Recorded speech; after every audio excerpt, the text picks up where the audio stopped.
संभाजीनगरमध्ये पोलिसांकडून संशयित दरोडेखोराचा एन्काउंटर करण्यात आलेला आहे। संतोष लड्डा यांच्या घरावर दरोडा टाकण्याचा एन्काउंटर करण्यात आलेला आहे। अमोल खोतकर असं संशयित दरोडेखोराचं नाव आहे। या आरोपीकडून पोलिसांवर गोळीबार केल्यामुळे प्रत्युत्तर देताना पोलिसांकडून अमोल खोतकरचा एन्काउंटर केला गेला। कोल्हापूरमधल्या निमशीरगाव येथील तरुणाचा खून झाल्याची माहिती आहे। डोक्यामध्ये दगड घालून खून केल्याची प्राथमिक माहिती। शिरोळ तालुक्यामधल्या एका गावात रक्तबंबाळ अवस्थेमध्ये त्याचा मृतदेह आढळला। देहूमध्ये गॅस कटरनं एटीएम फोडण्याचा प्रयत्न झाला आणि यावेळी चोरीची घटना लक्षात येताच नागरिकांनी या एटीएम चोरांना पकडलेला आहे। त्यामध्ये 3 जण कारमधून पळून जाण्यामध्ये यशस्वी झाले, तर 2 चोरट्यांना नागरिकांनी पकडून देहू रोड पोलिसांच्या स्वाधीन केले।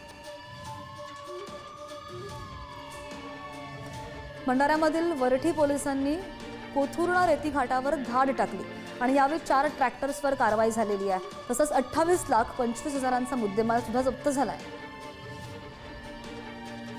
भंडारा जिल्ह्यामधल्या लाखनीमध्ये 129 मेट्रिक टन बोगस खतांचा साठा आढळून आला आणि यावेळी अमरावती येथील खत नियंत्रण प्रयोगशाळेमधील अहवालामधून यावर शिक्कामोर्तब सुद्धा झालाय। त्यामुळे जिल्ह्यामधील शेतकऱ्यांनी विशेष सावधानता बाळगणं हिताचं ठरेल। जालना शहरामधील इंदिरानगर भागामध्ये घरफोडीची घटना समोर आलेली आहे आणि यावेळी घरी कोणी नसल्याची संधी साधून 2,89,000 रुपये किमतीचा मुद्देमाल चोरट्यांनी लंपास केला।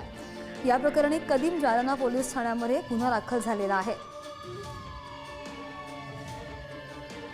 परभणी शहरामधील एका मोबाईल शॉपीमध्ये झालेल्या चोरीचा छडा लावण्यात स्थानिक गुन्हे शाखेला मोठं यश आलंय आणि यावेळी पोलिसांनी आंतरराज्यीय टोळीमधील 5 जणांना अटक केली आहे। यावेळी 21,20,000 रुपयांचा मुद्देमाल जप्त झालेला आहे। गोंदियामध्ये सराईत गुन्हेगारांच्या टोळीमधील 3घांना तडीपार करण्यात आलेला आहे। त्यांना 3 जिल्ह्यांमधून हद्दपार करण्यात आलाय, तर गोवंश तस्करी करणाऱ्यांविरुद्ध ही प्रथमच तडीपारीची कारवाई आहे।